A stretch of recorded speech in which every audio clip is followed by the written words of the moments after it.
할렐루야. 오늘 수요 찬양 기도회에 오신 우리 동산의 모든 성도님들을 우리 예수님의 이름으로 환영합니다. 오늘 말씀을 통해서 우리 모두 하나님의 은혜를 누리는 귀한 시간이 되기를 간절히 소망합니다. 우리 모든 성도님들께서 다 아시겠지만 저는 초등부 담당 목사입니다. 저는 초등학교 4학년부터 6학년까지의 아이들을 맡고 있습니다. 초등부에서 주일 예배를 드리고 나면은 저는 주마다 일정이 조금씩은 다르지만 우리 아이들이 교회에서 무엇을 하고 있는지 살펴보기 위해서 교회 여기저기를 돌아다닙니다. 교회 옥상에서부터 지하 미스바실까지 왔다 갔다 하면서 저희 아이들이 무엇을 하는지 지켜보려고 합니다. 그런데 교회를 위아래로 돌아다니다 보면은 우리 교회에 어린 아기들의 모습도 눈에 보입니다. 아기들이 예쁘게 예배 드리는 모습도 보이고 또 해맑게 뛰어다니는 모습도 보입니다. 대부분의 아이들이 예배를 잘 드리고 또 잘 뛰어놀기 때문에 그 모습을 보면서 굉장히 행복할 때가 있습니다. 그런데 정말 가끔씩은 서럽게 우는 아이들의 모습도 볼 수 있습니다. 아이들이 아직 어려서 말은 잘 못하지만 자신에게 문제가 있을 때 혹은 무언가 불만이 있을 때, 밥을 먹어야 할 때, 친구들과 다툴 때, 또 부모님이 필요할 때, 이런 갖가지 상황들에 있어서 아이들이 우는 모습을 종종 보게 됩니다. 그러면 아이들의 울음소리를 듣고 부모님께서 오셔서 아이를 달래주고 그 아이의 필요를 채워주시곤 합니다. 저도 돌이켜보면 어린 시절에 울었던 기억이 납니다. 초등학교 저학년 때 부모님이랑 이제 시장에 같이 길을 걷고 있으면서 문방구 앞을 몇 번 지나간 적이 있었습니다. 문방구 앞에 변신 로봇이 눈에 들어와서 그 자리에서 멈췄던 기억이 납니다. 그리고 TV에 나오는 만화가 떠올라서 그 로봇이 너무 갖고 싶은 마음에 어머니에게 사달라고 졸랐던 기억이 있습니다. 특별히 또 어느 날은 그게 너무나 갖고 싶어가지고 사달라고 계속 쪼르다가 길바닥에 서가지고 울었던 기억이 납니다. 저희 어머니는 이때 어떻게 하셨을까요? 저는 그날 엄청나게 혼났습니다. 길바닥에서 저는 혼자 울고 있고 부모님은 가버리셨습니다. 저는 저 멀리 걸어가시는 그 부모님의 등을 보고 불이 나게 뛰어갔습니다. 그리고 집에 와서 어머니에게 엄청나게 혼났습니다. 또 다른 이유로 저는 집에서 울었던 기억이 있습니다. 제가 그때 무슨 잘못을 했는지는 잘 모르지만 그날도 참 많이 혼났습니다. 매로 종아리를 맞았고 종아리가 시뻘개진 상태로 밤에 잠을 자려고 했습니다. 눈을 붙이고 잠을 자려고 했는데 잠이 오지 않아서 자는 척을 하고 있었고 그때 저희 어머니가 연고를 가지고 와서 빨갛게 달아오른 제 종아리에 연고를 발라주셨던 기억이 납니다. 자녀를 키워보신 부모님이라면 이와 비슷한 경험이 최소한 한두 번은 있으실 겁니다. 아이가 울고 보챌 때 아이의 울음소리를 듣고 그에 맞는 조치를 하십니다.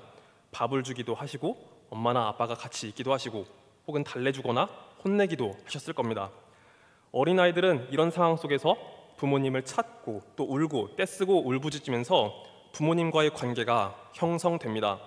내 부모님, 내 엄마, 아빠는 어떤 사람인지 조금씩 알아가게 되는 것이죠. 그리고 부모님이 어떻게 받아주시는가에 따라서 이 아이의 생각과 태도가 달라집니다. 저는 이런 관계가 하나님과 우리 사이에서도 일어난다고 봅니다. 왜냐하면 하나님께서 우리의 아버지가 되어주시기 때문입니다. 하나님께서 우리와 맺으신 그 언약을 따라서 그 약속을 따라서 우리에게 아버지가 되어주신다고 말씀하셨기 때문입니다. 물론 우리 모두가 처음부터 하나님을 나의 아버지라고 고백한 것은 아닙니다. 모든 사람들이 다 하나님 앞에서 죄인이기 때문에 원래 우리와 하나님 사이의 관계는 죄로 인해 막혀 있었습니다. 그렇지만 하나님께서 그 아들 예수 그리스도로 인하여 죄인된 우리를 하나님의 자녀로 삼아주시기로 결정하셨습니다. 그렇다면 실제 우리 삶 속에서 우리와 하나님 사이의 관계는 어떻게 형성이 될까요? 이 땅에 태어난 모든 사람들은 이 세상과 온 우주와 또 나 자신을 바라보면서 하나님의 존재에 대해서 적어도 한 번쯤은 반드시 생각하게 됩니다. 이 세상이 어떻게 시작되었는지 그리고 그 안에 살아가는 나는 누구인지 생각합니다. 또 이 세상에서 인간이 갖고 있는 그 추악함과 나 자신의 죄성을 바라보면서 세상은 왜 선과 악이 뒤섞여 있는 이런 상태에 있는지 의문을 가집니다. 그리고 이제 하늘을 바라보면서 하나님을 찾게 되어 있습니다. 그래서 이 땅에 있는 모든 인간들은 적어도 한 번쯤은 하나님의 존재에 대해서 생각할 수밖에 없습니다. 우리는 특별히 하나님을 찾을 때 빈곤의 상태에서 하나님을 찾습니다. 여기서 말하는 빈곤은 단순히 경제적인 어려움만 말하는 게 아닙니다. 내가 해결할 수 없는 문제, 나의 실존의 문제, 관계에서의 문제도 다 포함하는 겁니다. 그리고 가장 궁극적으로는 우리의 영적인 문제를 이야기합니다. 죄악된 세상에서 그 어느 것으로도 채울 수 없는 영적인 공허감, 허무함, 그 죽음의 문제가 하나님을 찾을 수밖에 없도록 만듭니다. 죄악으로 인해 나타나는 그 모든 비극이 우리로 하여금 생명의 구원 되시는 하나님을 찾을 수밖에 없게 만드는 것이죠. 오늘 시편의 기자 다윗도 이런 문제 속에서 하나님을 찾습니다. 우리 1절부터 3절의 말씀을 함께 읽겠습니다. 여호와여, 내가 주를 높일 것은 주께서 나를 끌어내사 내 원수로 하여금 나로 말미암아 기뻐하지 못하게 하심이니이다. 여호와 내 하나님이여, 내가 주께 부르짖음에 나를 고치셨나이다. 여호와여, 주께서 내 영혼을 스올에서 끌어내어 나를 살리사 무덤으로 내려가지 아니하게 하셨나이다. 아멘. 시편 30편을 기록한 다윗은 자기 인생 속에서 정말 많은 위기를 경험했습니다. 하나님의 기름 부음을 받은 이후로 사울 왕이 자기를 죽이려고 했습니다. 나라를 위해서, 왕을 위해서 아무리 충성해도 왕은 질투와 시기심에 눈이 멀어서 다윗을 죽이려고 했습니다. 사울 왕에게 잘 보이고 싶어 했던 사람들도 사울의 앞잡이가 되어서 다윗을 죽이려고 했습니다. 그리고 다윗이 사울 왕을 피해서 이방인의 땅으로 도망갔을 때 이방인들도 다윗을 죽이려고 했습니다. 그래서 다윗은 죽음을 모면하기 위해서, 죽음을 피하기 위해서 미친 척을 하면서 살아난 경우도 있었습니다. 또 사울 왕이 죽고 다윗이 이스라엘의 왕이 된 이후에도 다윗은 밧세바를 취한 그 범죄로 인해서 아들 압살롬이 반역을 일으켰고 결국 그 아들이 원수가 되었습니다. 다윗의 인생은 원수들의 공격으로 점철된 그런 삶이었습니다. 그렇지만 다윗이 원수들의 공격을 받을 때 그것은 오히려 하나님을 찾는 통로가 되었습니다.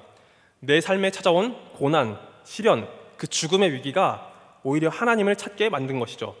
다윗은 당장에 필요한 그 은혜를 구하면서 하나님의 도우심을 간절히 찾았습니다. 그 간절한 부르짖음으로 다윗은 하나님을 더 깊이 만나고 하나님의 구원을 직접적으로 체험하게 됩니다. 구약시대 다윗의 이야기는 오늘 우리가 경험하는 그 인생의 문제와 하나님의 구원을 비춰보게 합니다. 이 말씀을 통해서 우리들은 내가 겪는 그 삶의 문제와 또 우리의 가장 본질적인 문제인 이 영적인 문제를 조명합니다.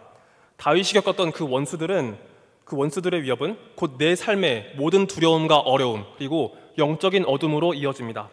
원수들의 위협은 순탄치 않은 우리 삶에 나타나는 그 모든 문제를 느끼게 하죠. 우리는 이 위기 속에서 오늘 본문의 다윗처럼 탄식과 고통 속에서 하나님을 찾고 바라보아야 합니다. 내 영혼이 하나님을 간절히 찾는다면 다윗이 받은 그 구원의 은혜처럼 우리는 하나님의 구원을 맛보게 됩니다. 하나님께서 나의 생명을 구원하시고 나의 그 모든 것을 보살피신다는 이 복음의 소식이 바로 나의 것이 되는 것이죠.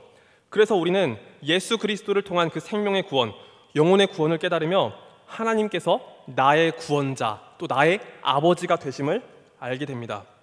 우리가 하나님을 이렇게 알게 될 때 우리 삶은 어떻게 달라질까요? 하나님과 우리 사이에 관계가 형성됩니다. 또 우리 삶에 대한 인식이 달라집니다. 하나님과 관계없는 인생이 아니라 하나님을 나의 주인으로, 나의 아버지로 고백하는 변화가 일어납니다.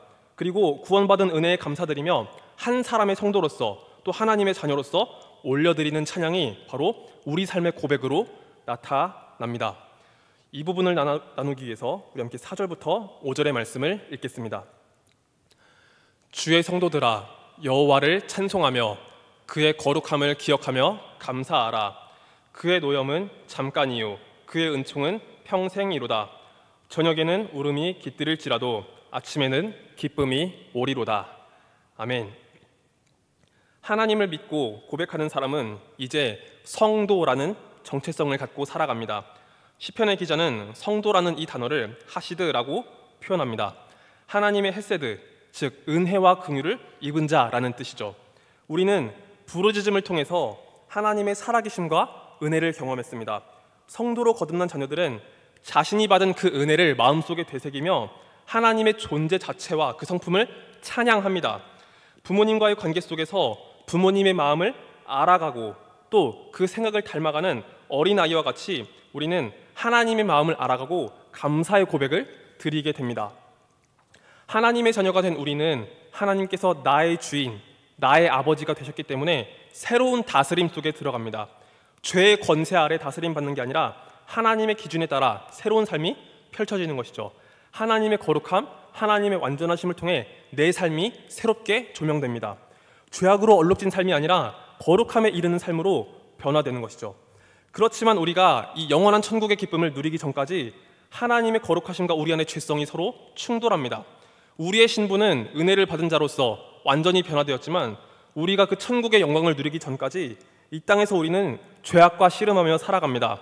내 안의 죄성이 어긋난 길로 가려고 할 때 우리는 하나님의 진노하심 앞에 두려움을 가집니다.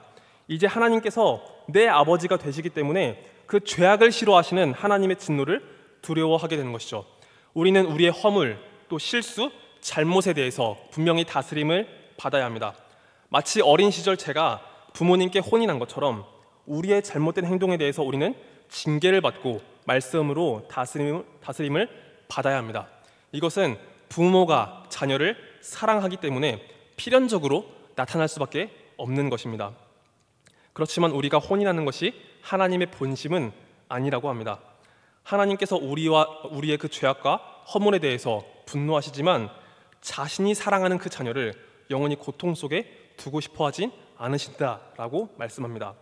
많은 부모님께서 자신이 사랑하는 그 자녀를 사랑하시기 때문에 혼냈던 것처럼 하나님은 자신이 사랑하는 우리 자녀들을, 그 자녀들을 올바르게 세우기 위해서 때로 그 진노를 허락하신다는 것을 우리가 말씀을 통해 알 수 있습니다. 자녀를 엄히 징계하는 부모님을 통해서 자녀들은 옳고 그른 것을 배웁니다. 마찬가지로 우리는 하나님의 훈계를 통해서 하나님의 은혜와 그 사랑을 더 깊이 깨달아 가는 것이죠.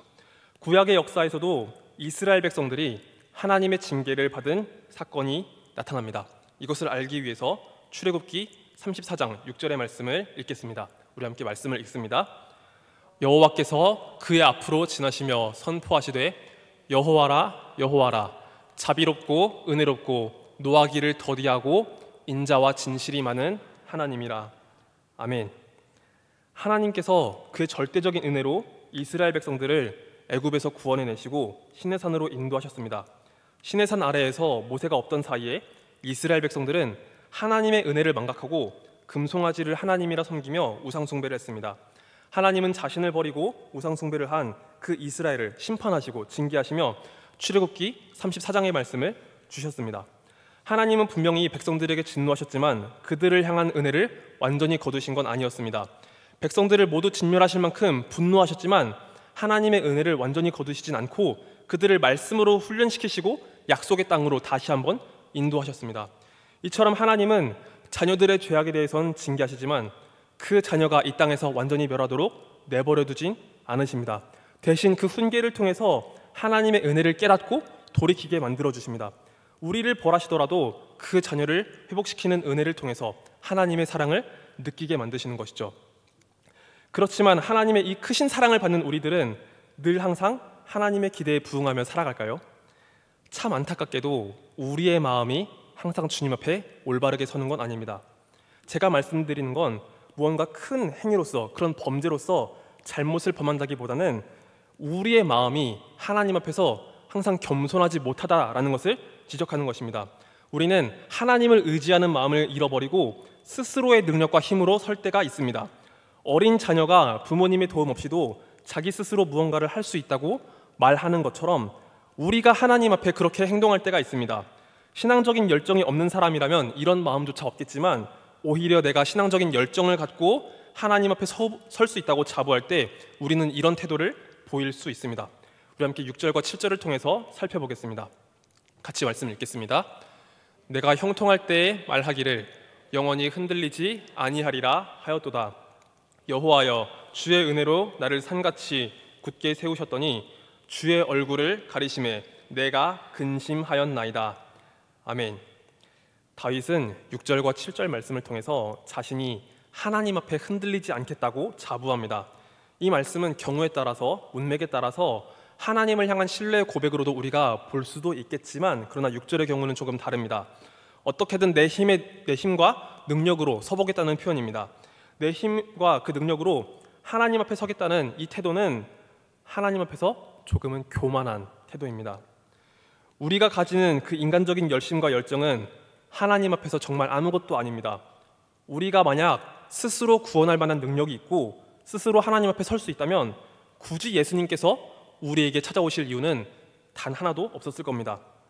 우리는 하나님께서 잠깐이라도 그 은혜를 거두시면, 그 얼굴을 가리시면 아무것도 아닌 존재가 되어버립니다.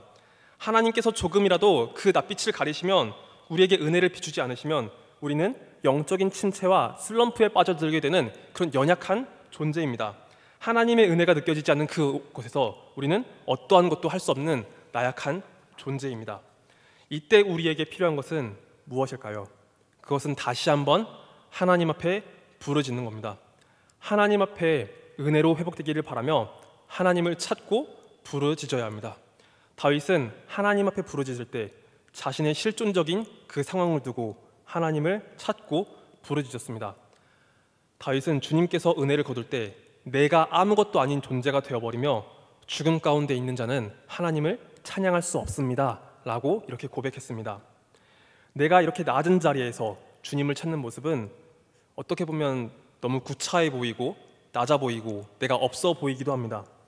하나님 앞에서 은혜를 잃어버리고 갈망하는 모습, 또 그 실존적인 문제 앞에서 하나님 앞에 부르짖는 모습은 나의 낮고 연약한 모습이 그대로 드러날 수밖에 없기 때문입니다. 그렇지만 우리는 다시 한번 주님을 찾아야 합니다. 왜냐하면 하나님께서 우리의 아버지가 되시기 때문입니다. 우리에게 주신 그 언약을 따라서 주께서 우리를 사랑하시기 때문입니다. 비록 죄인된 우리가 하나님 앞에 때로는 마음이 높아져 있을지라도 우리가 마음을 겸손히 하고 주님을 찾는다면 주님께서 우리를 다시 만나주신다고 하셨기 때문에 우리는 주님을 부르짖고 찾아야 합니다. 우리가 주님을 간절히 찾고 부르짖을 때 하나님은 반드시 우리를 다시 만나주십니다. 오늘 시편의 다윗 역시 하나님을 다시 찾았을 때 하나님께서 그에게 놀라운 은혜를 회복시켜 주셨습니다. 그의 슬픔과 눈물을 거두어 주시고 다윗에게 더욱더 큰 은혜를 허락해 주셨습니다. 그렇다면 이 말씀 앞에서 우리들은 어떻게 반응을 해야 할까요? 매주 교회에 나와서 예배를 드리는 우리의 마음이 어떤지 한번 돌아보는 계기가 되기를 원합니다. 제가 볼 때 우리는 신앙의 형식에 있어서 굉장히 익숙해져 있다고 생각합니다. 주일 예배나 주중 예배를 드리기 위해서 우리의 시간, 우리의 몸을 드리는 데 있어서 우리는 굉장히 익숙해져 있습니다. 또 예배나 봉사, 헌신 등에 있어서도 우리는 꾸준함을 보이고 있습니다. 그러나 우리가 돌아보아야 할 부분이 있다면 그건 바로 하나님과 우리 사이의 관계라고 생각합니다. 아무것도 아니었던 나, 세상 속에서 고통받고 있던 나, 죄인된 나를 구원해 주신 하나님의 은혜가 지금 나에게 얼마나 생생하게 느껴지고 있는지 우리는 돌아보아야 합니다. 나를 자녀 삼아 주신 그 은혜에 감사드리며 하나님과 나 사이의 관계는 얼마나 지금 깊어지고 있는지 돌아보아야 합니다. 우리의 신앙은 개인의 경건이나 교회 공동체 안에서의 헌신으로도 규정될 수 있지만 가장 근본적인 신앙은 바로 하나님과 우리 사이, 즉 나 사이의 관계로 정의되어야 하기 때문입니다. 하지만 오늘 우리들은 하나님을 정말로 그렇게 간절히 찾고 있는지 돌아보게 됩니다. 지나온 세월 속에서 우리의 신앙이 많이 성숙해지고 다듬어진 부분은 있지만 우리는 열정적으로 하나님을 찾고 있습니까? 우리는 부모님의 도움을 구하는 어린아이처럼 하나님의 도우심을 구해야 합니다. 내 영혼의 탄식, 아픔, 이 모든 것을 주님께 드리며 하나님의 은혜를 다시 한번 회복해야 합니다. 겉으로 보이는 나의 모습을 뛰어넘어서 하나님과의 관계 속에서 그 은혜와 기쁨이 다시 한번 회복되는 은혜가 있기를 소망합니다. 그래서 오늘 수요 찬양 기도회를 통해서 우리가 다시 한번 주님 앞에 간구할 수 있기를 원합니다. 그래서 저 자신을 포함하여 이 자리에서 예배를 드리는 우리 모두가 주님을 향한 그 부르짖음과 은혜와 사랑을 회복하는 귀한 역사가 나타나기를 예수님의 이름으로 소망합니다. 말씀 맺고 기도하겠습니다. 우리 함께 가장 먼저 기도하실 때는 우리의 믿음, 우리의 신앙을 두고서 함께 기도할 수 있길 원합니다. 오늘 시편에서